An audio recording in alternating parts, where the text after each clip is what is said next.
कल बाबा ने क्या सुनाया था?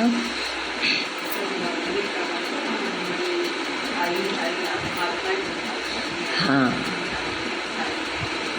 जब हम शिव बाबा की संतान हैं तो सब आत्माएं भाई भाई हैं, और जब ब्रह्मा बाबा के संतान बनते हैं तो फिर आपस में भाई बहन हो जाते हैं। और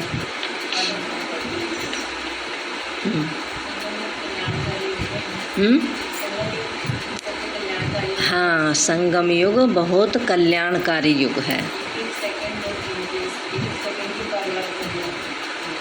अगर 1 सेकंड भी गया तो समझो बहुत कुछ चला गया, है ना। 1 सेकंड, बाबा कहते हैं 1 सेकंड में पद्मों की कमाई है। अगर हमारा 1 सेकंड भी व्यर्थ जाता है तो समझो बहुत कुछ चला जाता है। कई बार तो बाबा कहते हैं मुरली में कि 1 सेकंड गया तो 1 साल चला गया, समझो हमारा 1 साल खत्म हो गया। और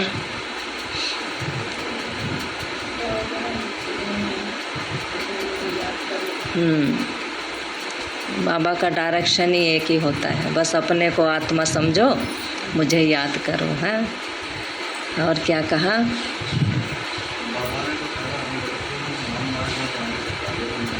हाँ,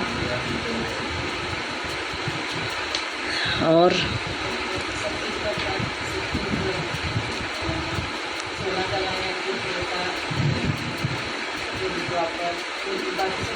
उतरती कलाएं हैं सब। हाँ, बाबा ने कहा कि ये सब उतरती कलाएं हो जाती हैं हमारी द्वापर युग से। फिर जब भक्ति शुरू होती है तो बिल्कुल ही हम वाम मार्ग में आ जाते हैं। चलो, आज बाबा के 17 तारीख के महावाक्य हैं। आज बाबा ने कहा, मीठे बच्चे, आधा कल्प तुमने जिस्मानी यात्राएं की हैं। मीठे बच्चे, आधा कल्प तुमने जिस्मानी यात्राएं की हैं, अब रूहानी यात्रा करो। घर बैठे बाप की याद में रहना, यह है वंडरफुल यात्रा। प्रश्न बाबा ने दिया, बाप को बच्चों की किस एक बात पर बहुत वंडर लगता है? कौन सी बात पर वंडर लगता है? बाबा कहते रहते हैं ना कि बहुत वंडर की बात है, कितना वंडरफुल ड्रामा है, कितना वंडरफुल खेल है, कितनी वंडरफुल बातें हैं, तो कौन सी बात वंडरफुल लगती है बाबा को? आइडिया? चलो गहराई में सोचो, कौन सी बात वंडरफुल लगती है? बाबा ने कहा, जिस जागीर के लिए बच्चों ने आधा कल्प धक्का खाया है, जिस जागीर के लिए बच्चों ने आधा कल्प धक्का खाया है, पुकारते रहे हैं, वह जागीर देने वाला जब आया है तब उनका बनकर भी फारगति दे देते हैं। उनका बनकर भी फारगति दे देते हैं। तो बाबा को इस बात का बहुत वंडर लगता है। तो बाबा ने कहा, तो बाप को वंडर लगता है, बच्चे चलते चलते ऊंच चढ़ने के बजाय बिल्कुल नीचे गिर पड़ते हैं, तो यह भी कैसा वंडर है। बाप को भी पहचान लेते हैं, समझ भी जाते हैं और फिर चलना भी शुरू कर देते हैं, लेकिन फिर भी क्या करते हैं? चले जाते हैं बाबा को छोड़ करके, अपने बाप को छोड़ करके चले जाते हैं। तो बाबा को बड़ा वंडर लगता है बच्चों के ऊपर। दूसरा प्रश्न बाबा ने दिया है, किन बच्चों को बाप द्वारा बहुत अच्छी दक्षिणा मिलती है? किन बच्चों को बाप द्वारा बहुत अच्छी दक्षिणा मिलती है? बाबा कहते हैं, जो बाप के रचे हुए रुद्र यज्ञ की अच्छी संभाल करते हैं और सदा श्रीमत पर चलते हैं, उन्हें बाप द्वारा बहुत अच्छी दक्षिणा मिलती है। कौन सी दक्षिणा मिलती है? 21 जन्मों की बादशाही। तो कितनी बड़ी दक्षिणा है, 21 जन्मों की बादशाही है। गीत आज बाबा ने दिया है, हमारे तीर्थ न्यारे हैं, हम इस धरती के तारे हैं। बाबा कहते वो तो आसमान में चमकते हैं, लेकिन हम तो इस धरती के सितारे हैं। ओम शांति। रूहानी यात्रियों ने ये गीत सुना। तुम बच्चे हो रूहानी यात्री। वह जो यात्रा पर जाते हैं उनको कहा जाता है जिस्मानी यात्री, है ना। वो तो अपने शरीर के साथ जाते हैं यात्रा करने। वह जिस्मानी यात्रा भी आधा कल्प चलती है ना। भक्ति मार्ग में जिस्मानी यात्रा करनी शुरू करती। जन्म बाय जन्म तुम यात्रा करते रहे हो। वह जिस्मानी यात्राएं करके फिर भी लौटकर घर में आ जाते हैं। बाबा कहते हैं वो तो फिर भी लौट के घर में आ जाते हैं। तुम्हारी यह है रूहानी यात्रा। वह होते हैं जिस्मानी पंडे, तुम हो रूहानी पंडे। तुम पंडों का उस्ताद कौन है? हाँ, कौन है हमारा उस्ताद? शिव बाबा, परमपिता परमात्मा निराकार। उसको कहा जाता है पांडव सेना का आदि पिता। तुम जानते हो हम देह अभिमानी थे, अभी बाप आकर हमें देही अभिमानी बनाते हैं। हम कितने देह अभिमान में रहते थे, इस शरीर का ही अभिमान करते रहते थे, अहंकार करते रहते थे। जरा सा किसी ने कुछ कह दिया तो देखो कितना एकदम से अहंकार आ जाता है, गुस्सा आ जाता है। तो बाबा कहते हैं आत्माओं को वापस घर ले जाने के लिए अब तुम रूहानी यात्रा पर हो। इसमें कर्म इंद्रियों की बात तो है नहीं, है ना। बाबा कहते हैं तुम्हारा तो मन बुद्धि का काम है बस, है ना। बुद्धि से हमें यात्रा करनी है, हमें कोई कर्म इंद्रियों की तो कोई बात है नहीं। यात्रा पर हमेशा पवित्र रहते हैं ना, फिर लौट कर आते हैं तो विकारी बन जाते हैं। यात्रा पर जाना भी गृहस्थियों को है। निर्वर्ती मार्ग वास्तव में गृहस्थ धर्म से न्यारा है ना। उनका तो संन्यास मार्ग है, वो तो चले जाते हैं। यात्रा पर ले जाने वाले हमेशा ब्राह्मण होते हैं। गीत भी है, 4 धाम के फेरा किया। कहते हैं ना कि चारों धाम के लगाए फेरे फिर भी हरदम दूर रहे। भगवान से और ही दूर होते चले गए। जितना फेरे लगाते गए, जितने यात्राएं करते गए, उतने ही भगवान से दूर होते चले गए। तो बाबा कहते हैं अब बाप यात्रा पर ले जाने के लिए तुमको पवित्र बना रहे हैं। मुक्ति धाम, जीवन मुक्ति धाम में ले जाएंगे, फिर इस पतित दुनिया में आना ही नहीं है। बाबा कहते हैं फिर हमें, हमारी कैसी यात्रा है ये है, रूहानी यात्रा है। फिर हमें इस दुनिया में नहीं आना है, पतित दुनिया में। वह जिस्मानी या तीर्थ करके फिर लौट आते हैं, आकर गंदे धंधे करते हैं। यात्रा पर क्रोध भी मना करते हैं। बाबा कहते हैं यात्रा पर तो क्रोध भी नहीं करना चाहिए। खास वह टाइम पतित नहीं बनते हैं, उस टाइम में तो नहीं बनते वो पतित। घर में आकर फिर पतित पना करते हैं, आकर गंदे धंधे करते हैं। 4 धाम की यात्रा करने में 3-4 मास लग जाते हैं। कई इतनी लंबी लंबी यात्राओं पर भी चले जाते हैं। कहते हैं ना चारों धाम की यात्राएं करके।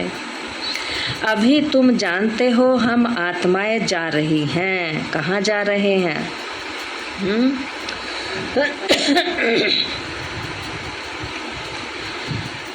तो बाबा ने कहा बाप का फरमान है जितना हो सके मेरी याद में रहो। यह है मुक्ति धाम की यात्रा है। हम कहाँ जा रहे हैं? मुक्ति धाम की यात्रा पर।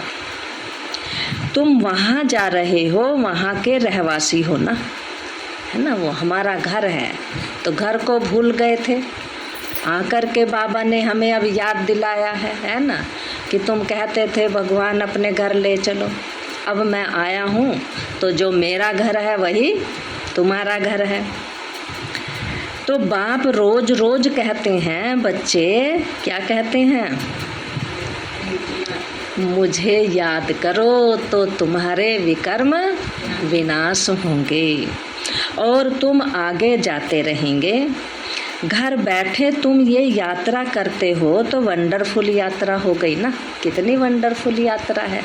घर बैठे ही हम तीनों लोकों में घूम आते हैं, चारों युगों में घूम आते हैं। तो बाबा कहते हैं योग अग्नि से सब पाप कटते हैं। आधा कल्प तुमने जिस्मानी यात्रा की है, पहले अव्यभिचारी यात्रा थी, फिर व्यभिचारी यात्रा होगी। आज तो देखो कितनी यात्राएं हैं। पहले तो जब कहते थे ना कि अमरनाथ की यात्रा करने जाते, कहते हैं कि बहुत ही जो बड़े बड़े ऋषि मुनि थी जो तपस्या करते थे वो ही जाते थे वहाँ पर, और कोई की हिम्मत नहीं थी वहाँ जाने की। और आज तो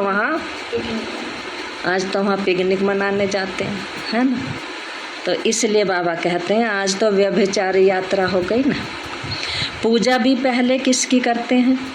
शिव की करते थे पहले, फिर ब्रह्मा विष्णु शंकर की करने लगे, तो फिर लक्ष्मी नारायण की आदि की करने लगे। अभी तो देखो कुत्ते बिल्ली ठिक्कर भीतर आदि सबको पूजते रहते हैं, है ना। जहाँ जरा सा किसी ने कुछ पड़ा देखा तो वहीं पूजने लग गए। तो इसलिए बाबा कहते हैं आज तो ठिक्कर भीतर सबकी पूजा होती है। बाप समझाते हैं बच्चे यह सब गुड़ियों की पूजा है, ये तो सब गुड़ियों की पूजा है। कल भी बाबा ने कहा ना ये गुड़ियों की पूजा। तो शिव बाबा के और देवी देवताओं के ऑक्यूपेशन को जानते ही नहीं, ना शिव बाबा के ऑक्यूपेशन को जानते, ना देवी देवताओं के ऑक्यूपेशन को जानते हैं। क्या है शिव बाबा का ऑक्यूपेशन? हाँ, क्या कहेंगे? हाँ, शिव बाबा को तो जानते हो ना, कौन है वो? हाँ, निराकार। और उसका ऑक्यूपेशन क्या है? ज्ञान का सागर है, प्रेम का सागर है, आनंद का सागर है, वो सागर है, पवित्रता का सागर है। और देवी देवताओं की, देवी देवताओं को 5 डिग्री लेनी होती है ना। तो ऑक्यूपेशन क्या है देवी देवताओं का? 16 कला है ना। बाबा कहते हैं वो सर्वगुण संपन्न है, 16 कला संपूर्ण है, संपूर्ण निर्विकारी, मर्यादा पुरुषोत्तम और अहिंसा परम धर्म। तो बाबा कहते हैं कि ऑक्यूपेशन को ही नहीं जानते हैं, गुड़ियों का ऑक्यूपेशन नहीं होता है। शिव बाबा के ऑक्यूपेशन को ना जानना तो जैसे पत्थर पूजा हो गई ना। फिर भी कुछ ना कुछ मनोकामनाएं पूरी हो जाती हैं। बाबा कुछ ना कुछ तो भाड़ा देता है ना पूजा करने का। सतयुग में जिस्मानी यात्रा होती नहीं, वहाँ मंदिर आदिर कहाँ से आए? यह तो है भ्रष्टाचारी दुनिया। अपने को पतित समझते हैं, तब तो पावन होने के लिए गंगा स्नान करते रहते हैं ना, कि खूब पाप करो और 1 साल में 1 बार जाओ गंगा स्नान कर आओ, सारे पाप धुल गए, ये समझते हैं ना। कुंभ के मेले का भी राज समझाया है, यह है सच्चा संगम। इसलिए कहते हैं ना कि 12 साल बाद बड़ा कुंभ का मेला लगता है। तो इसलिए बाबा कहते हैं कि ये इस समय बाबा ने क्या लगाया हुआ? कुंभ का मेला है, आत्माओं का और परमात्मा का ये कुंभ का मेला है। तो कुंभ के मेले का भी राज समझाया है, यह है सच्चा संगम। गाया भी जाता है आत्मा परमात्मा अलग रहे बहुकाल, सुंदर मेला कर दिया जब। तो बाबा ने कहा दलाल के रूप में आकर मिलते हैं, उनको अपना शरीर तो है नहीं। बाबा कहते हैं उनको अपना शरीर तो है नहीं, मुझे तो। इस दलाल द्वारा तुम आत्माओं की अपने साथ सगाई कराते हैं, है ना। तो बीच में तो दलाल ब्रह्मा बाबा है ना, तो ब्रह्मा बाबा के द्वारा सगाई कराते हैं। कर ली सबने सगाई? हाँ, अभी नहीं करी, सोच रहे हैं। कर ली कर ली। तो बाबा कहते हैं सगाई कराते हैं अथवा बच्चों को अपना परिचय देते हैं। बच्चे, मैं आया हूँ तुमको शांति धाम की यात्रा पर ले जाने के लिए, पावन दुनिया में ले जाने। बच्चे जानते हैं भारत पावन था, एक ही आदि सनातन देवी देवता धर्म था, आर्य धर्म नहीं था। आर्य और अनार्य। अगर देवताओं को आर्य कहे तो आर्य धर्म में राज कौन करते थे? आर्य कहा जाता है पढ़े हुए को। इस समय सब अनार्य बन पड़े हैं, है ना। अनपढ़े मरना अज्ञानी ना। बाबा का मतलब है अनपढ़े से। पढ़े लिखे तो दुनिया में बहुत है, जिस्मानी पढ़ाई तो बहुत पढ़ रखी है, लेकिन अज्ञानी। बाप दादा को जानते ही नहीं। ऊंचे ते ऊंच है ही शिव बाबा, फिर ब्रह्मा विष्णु शंकर, फिर प्रजापिता ब्रह्मा, तो जगत अम्बा भी प्रजा माता ठहरी ना। जगत अम्बा भी माता है ना। तो इन द्वारा ब्राह्मणों की रचना होती है। यह है अडॉप्टेड चिल्ड्रन, है ना। हम सब कौन है? गोद लिए हुए बच्चे हैं। कौन अडॉप्ट करते हैं? कौन अडॉप्ट करते हैं? ब्रह्मा बाबा के द्वारा शिव बाबा करते हैं, है ना। ब्रह्मा बाबा को क्या पता अडॉप्ट कैसे करते हैं। शिव बाबा ने हमें अडॉप्ट किया ब्रह्मा के द्वारा, है ना। तो परमपिता परमात्मा, तुम जानते हो हम उनकी संतान हैं, परंतु बाप को भूल और फन के बन पड़े, है ना। अब पता चला ना, हम तो परमपिता परमात्मा की संतान हैं। उनको ही भूल करके तो क्या बन गए? और फन के बन पड़े। कहते हैं ना जो अनाथ होते हैं जैसे बच्चे। गॉड फादर का कोई भी ऑक्यूपेशन नहीं जानते। बाप आकर फिर ऐसे को पावन बनाते हैं। बाप ही तुम बच्चों को पवित्रता की शिक्षा देते हैं। अब जहाँ जाना है उसको याद करना है, लेकिन बाबा ने लेकिन शब्द लगा दिया। माया घड़ी घड़ी भुला देती है। घड़ी घड़ी जब याद करते हैं तो माया तैयार खड़ी रहती है। युद्ध का मैदान है ना। तुम बाप के बनते हो, माया फिर अपना बनाती है। इतने सालों से, द्वापर युग से माया के बने हुए हैं, और अब कोई कहे कि भाई ये तो बच्चा मेरा है, पाल पोस बड़ा करके तो वो उसने करा, और अब कहे कि मेरा बच्चा है तो वो दे देगी? जल्दी से तो नहीं देगी ना। तो माया फिर अपना बनाती है। प्रभु और माया का ये नाटक है। अब ये नाटक चल रहा है। बाबा का बनकर फिर आश्चर्यवश सुनंती कथनती और फिर भागंती हो जाते हैं। माया भी बड़ी पहलवान है। आज तो माया क्या बन के आ गई? पहलवान बन के आ गई। यह बुद्धि योग बल्कि युद्ध बाप के सिवाय कोई सुखला न सके। सर्वशक्तिमान बाप से योग लगाने से ही ताकत मिलती है। तुम जानते हो? तुम जानते हो? बाबा पूछ रहे हैं, क्या जानते हो? अब पवित्र बन फिर वापस घर जाना है। बाबा कहते हैं तुम जानते हो ना कि अब पवित्र बनकर हमें फिर घर वापस जाना है। यहाँ तो पाठ बजाने के लिए ये शरीर लिया है ना। हमने 84 जन्म पूरे किए हैं। यह है पिछाड़ी का छोटा सा महान कल्याणकारी युग, है ना। बाबा ने आज क्या कह दिया? महान कल्याणकारी युग है। तुम सब ज्ञान गंगाएं ज्ञान सागर से निकली हो ना। बाप कहते हैं बाप को याद करते रहो तो तुम्हारी आयु भी बढ़ेगी, है ना। विकर्म भी विनाश होंगे और 21 जन्मों के लिए भी तुम अमर बन जाओगे, है ना। अमर ये नहीं कि वहाँ शरीर छोड़ना नहीं पड़ता, शरीर तो छोड़ना पड़ता है। अमर माना शुरू से लेके आखिर तक का पाठ बजाना है। बीच में कोई भी वहाँ कोई ऐसा नहीं अकाले मृत्यु हो गई, किसी की बीच में ही चले गए, ऐसा नहीं। तो बाबा कहते हैं तुम अमर बन जाओगे, अकाले मृत्यु कभी नहीं होगा, है ना। इसलिए बाबा कहते हैं ना, इसलिए भक्ति मार्ग में भी क्या कहते हैं कि देवी देवताएं तो अमर हैं। तो अमर शब्द बाबा ने यहाँ इसलिए कहा कि अमर माना कि हम शुरू से लेकर अपने 150 वर्ष तक पूरी आयु करेंगे। तो समय पर आप ही एक शरीर छोड़ दूसरा ले लेंगे। चलते फिरते बाप की याद में रहना है। इस याद से तुम सृष्टि को पवित्र बनाते हो। बाप आए ही हैं तुम्हें पावन बनाने के लिए। सैपलिंग भी उनको लगेगा जो देवता थे, है ना। बाबा कहते हैं अब उनको ही बाबा चुन रहा है, इकट्ठे कर रहा है, देख देख के सैपलिंग लगा रहे हैं।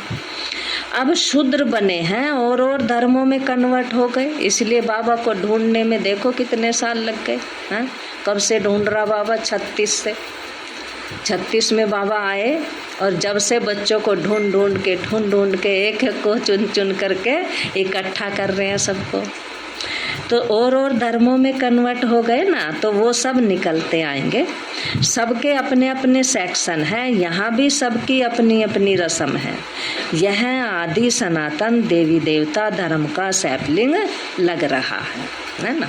तो बाबा कहते हैं वहाँ भी अलग अलग सेक्शन, जैसे इसमें दिखाया है देखो इस चित्र में कि अलग अलग सेक्शन है हर धर्म के।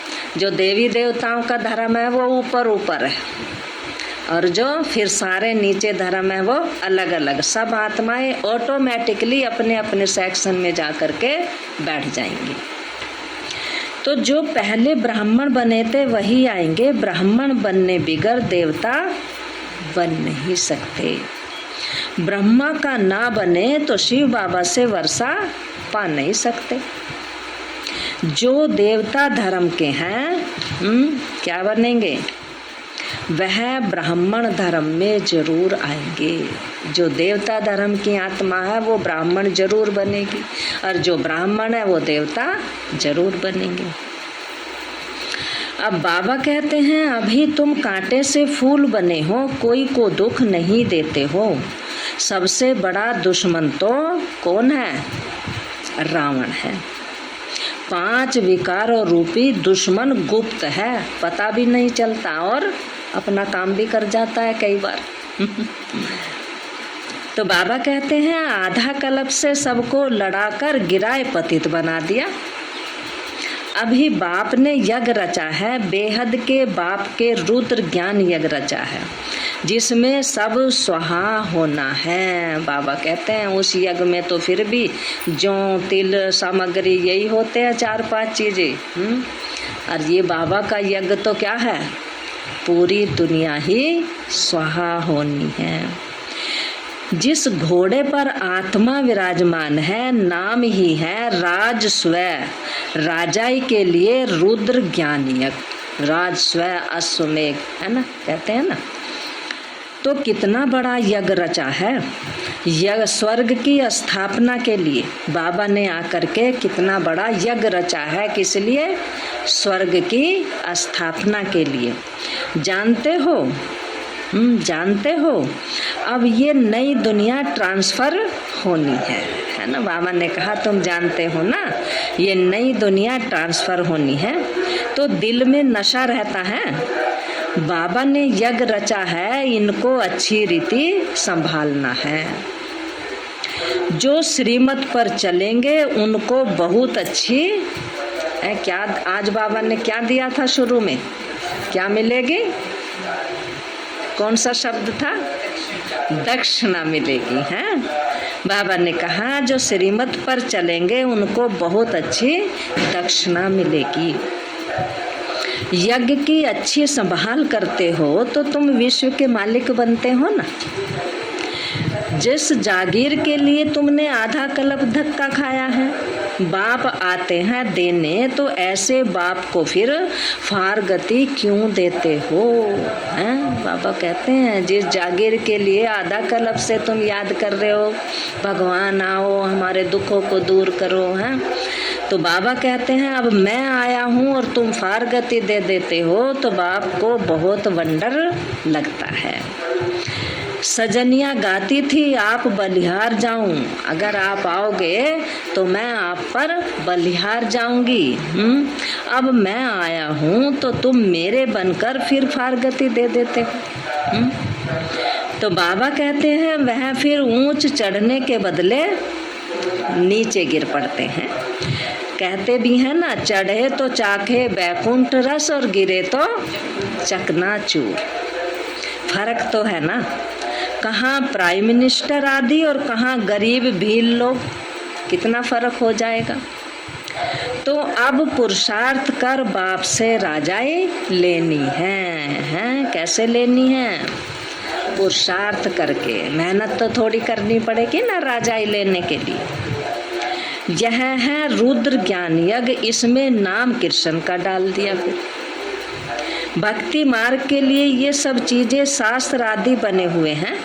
भगवान तो एक ही है जिनको पतित पावन कहा जाता है। शांति धाम और सुख धाम में कोई भी पुकारते नहीं है ना, वहां तो कोई जरूरत ही नहीं होती पुकारने की, क्योंकि वहां कोई दुख ही नहीं है, वहां तो सुख ही सुख है, वहां किसी चीज की कोई कमी नहीं है।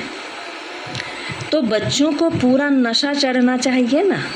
यह है रुद्र ज्ञान यज्ञ, इनके बाद कोई यज्ञ नहीं रचा जाता है ना। ये बाबा ने आकर के ऐसा यज्ञ रचा है, इसके बाद कोई यज्ञ नहीं रचा जाएगा। वह तो जिस्मानी यज्ञ रचते हैं आफतों को मिटाने के लिए, जैसे कोई भी आफत आ जाती है, कोई ऐसी बीमारी आ जाती है तो कितना यज्ञ रचते हैं। तो बाप कितनी बड़ी आधा कल्प के लिए आफतें मिटाते हैं, और बाबा आकर के इस यज्ञ से आधा कल्प के लिए सब दुखों से दूर कर देते हैं। यह कोई साधु संत नहीं जानते। मुख्य गीता माता जो भगवान ने गाई है उसमें नाम श्री कृष्ण का डाल दिया है ना। बाबा ने कहा ये एक भूल कर दी बहुत बड़ी, और एक भूल के कारण आज भारत की ये हालत है। तो अब मनुष्यों को सावधान करना है, क्योंकि उन्हों का बुद्धि योग कृष्ण के साथ जुट गया ना, तो श्री कृष्ण को भगवान मानते हैं। तो कृष्ण तो ऐसे नहीं कहते कि मन मना भाव मुझे याद करो, ऐसा तो कहीं लिखा ही नहीं है किसी भी उसमें। तो बाबा कहते हैं कि कृष्ण तो ऐसे नहीं कहते मन मना भाव मुझे याद करो तो साथ ले जाऊंगा। यह बाप बैठ यहाँ लायक बनाते हैं, सांवरे से गोरा बनाते हैं। तो तुम श्याम बन गए थे, बाबा फिर सुंदर स्वर्ग के लायक बना रहे हैं। कितने श्याम बन गए थे, बिल्कुल आत्मा काली हो गई थी, अब बाबा हमें आकर के काले से गोरा सुंदर स्वर्ग का लायक बना रहे हैं। तो चलते फिरते बुद्धि में बाबा को याद करना है बस। बाबा बीच बीच में याद दिलाते रहते हैं कि बाबा को याद करना है बस। यह अवस्था जम जाए तो तुम्हारा बेड़ा पार हो जाए। बाबा कहते हैं बस ये अवस्था तुम्हारी बन जाए, बाप को याद करने की प्रैक्टिस हो जाए तो तुम्हारा बेड़ा पार हो जाए। हेल्थ वेल्थ हैप्पीनेस, बाबा से तुम इतना वर्षा लेते हो तो ऐसे बाप को कितना याद कर उनकी शिक्षा पर चलना चाहिए। कांटों को फूल बनाना है, अभी तुम फूल बन रहे हो ना, यह बगीचा है। बाबा का कितना सुंदर बगीचा है, कितने सुंदर सुंदर फूल हैं। अभी है फॉरेस्ट ऑफ थॉर्न्स। तो अकासुर बकासुर ये संगम के नाम है, इस समय के नाम है ये। उद्धार तो सबका होना है ना, चाहे को अकासुर है बकासुर है कोई भी है, बाबा उद्धार तो सबका ही करेगा ना। तो जो जितना पढ़ेंगे पढ़ाएंगे श्रीमत पर चलते रहेंगे, बाप से 21 पीढ़ी का वर्षा पाएंगे। क्या कहा बाबा ने, जो जितना पढ़ेंगे और पढ़ाएंगे श्रीमत पर चलकर 21 जन्मों के पीढ़ी का वर्षा पाएंगे, तुम सदा सुखी बन जाएंगे। बाबा कहते हैं अभी तुम्हारी 100% चढ़ती कला है, फिर कलाएं कमती होती जाती हैं। इस समय कलाएं बिल्कुल ही खत्म हो गई है ना। कलयुग के अंत में तो कला माना हमारे अंदर कोई भी गुण रहा ही नहीं। गाते भी हैं मुझ निर्गुण हारे में कोई गुण ना है, कृपा करो देवा। बाप को रहमदिल कहते हैं ना। कलप कलप संगम पर आते हैं, भारत स्वर्ग होगा तो सब सुखी हो जाएंगे। अभी बच्चों को श्रीमत पर चलना है, आसुरी मत पर नहीं। बाप कहते हैं मेरी सबसे जास्ती ग्लानि करते हैं, या तो कहते हैं नाम रूप से न्यारा है, या तो फिर कण कण में कह देते है ना। सबसे ज्यादा ग्लानि किसने करी? हम बच्चों ने, है ना। या तो कह दिया नाम रूप से न्यारा है, उसका ना कोई नाम है ना रूप है, कुछ नहीं है भगवान, और या फिर कण कण में बता दिया। तो यह सब ड्रामा में नूंद है।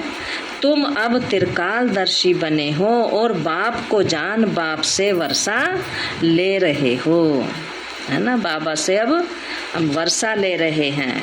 कौन सा? 21 जन्मों का।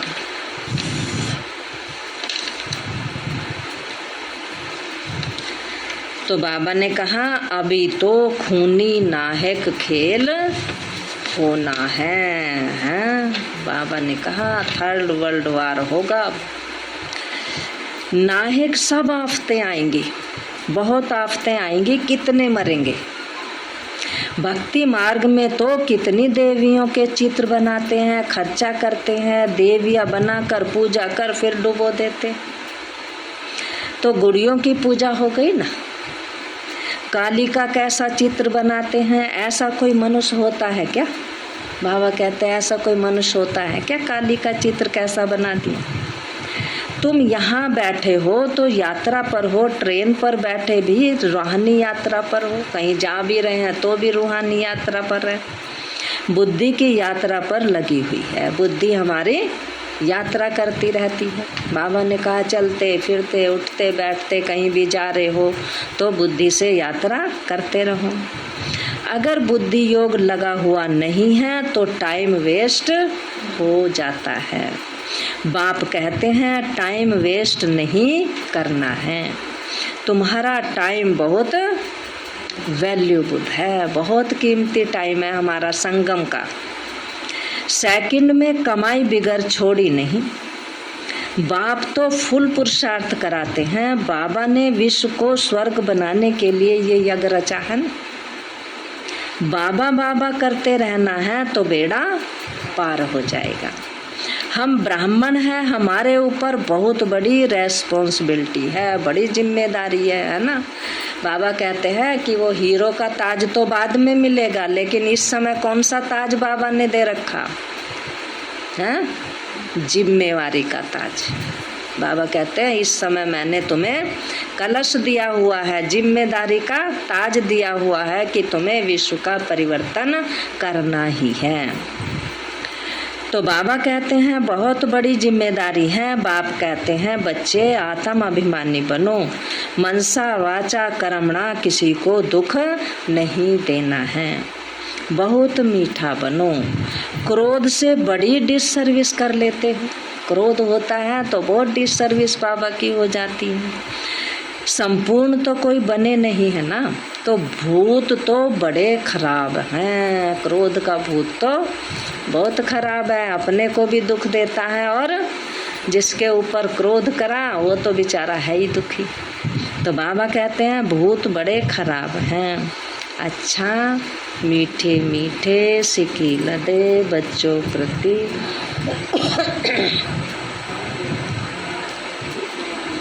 रूहानी बाप की रूहानी बच्चों को नमस्ते।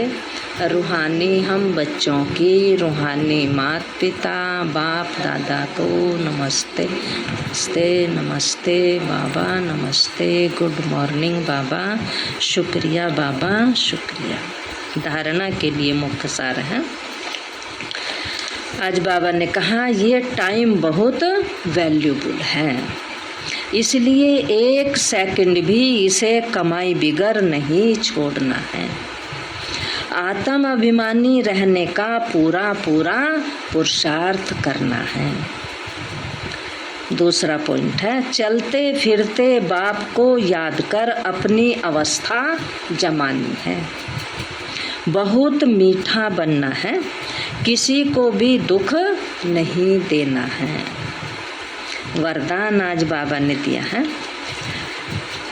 यथार्थ विधि द्वारा यथार्थ विधि द्वारा व्यर्थ को समाप्त कर नंबर 1 लेने वाले परमात्म सिद्धि स्वरूप भव।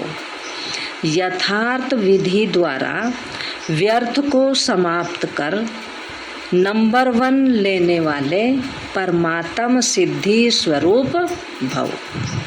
बाबा ने कहा, जैसे रोशनी से अंधकार स्वतः खत्म हो जाता है ना, तो ऐसे समय संकल्प श्वास को भी सफल करने से व्यर्थ स्वतः ही समाप्त हो जाएगा।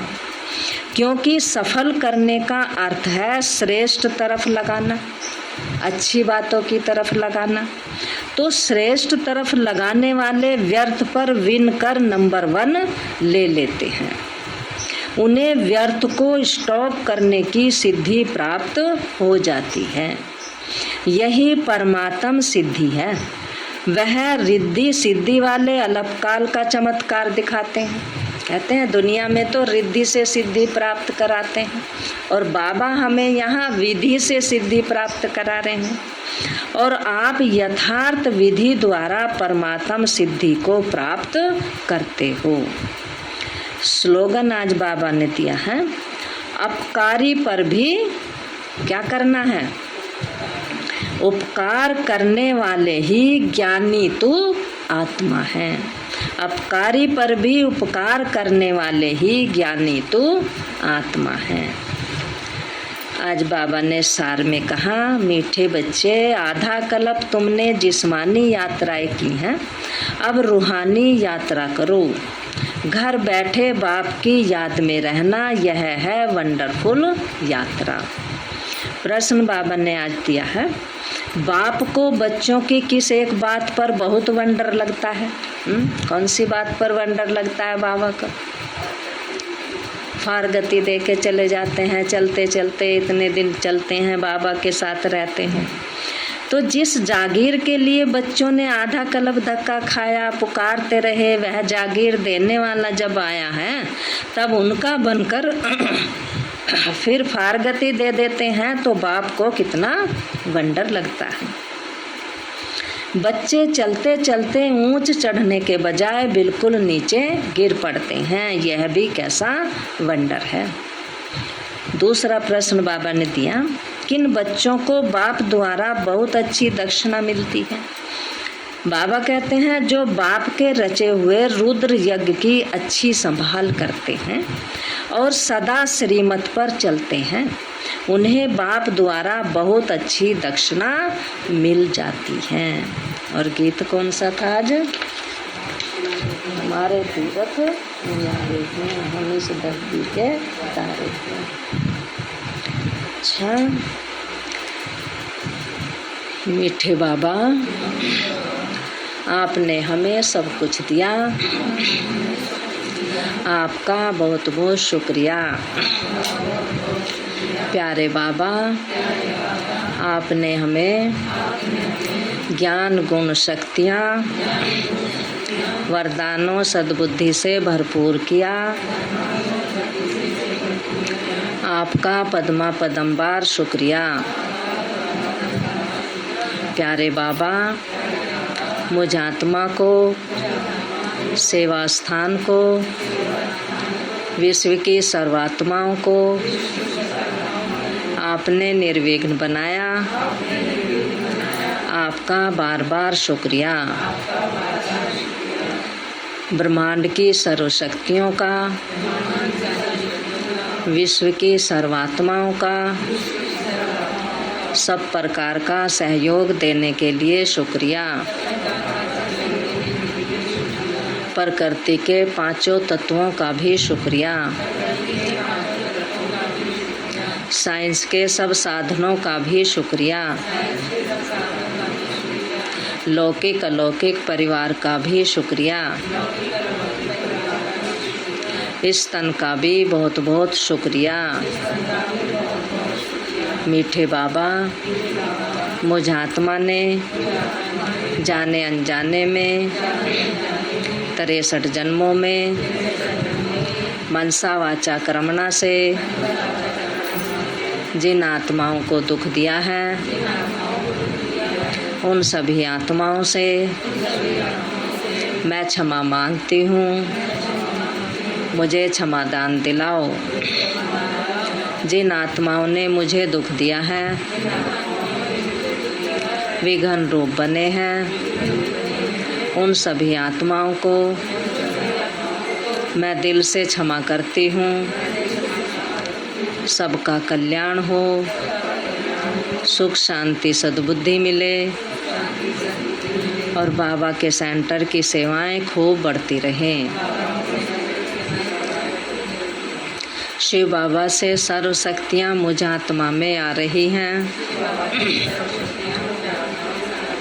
सारे शरीर में फैल रही हैं, सारे घर में फैल रही हैं, सारे देश सारी दुनिया में फैल रही हैं। सब वायरस नष्ट होते जा रहे हैं, सब कोरोना मुक्त होते जा रहे हैं, सब स्वस्थ बनते जा रहे हैं।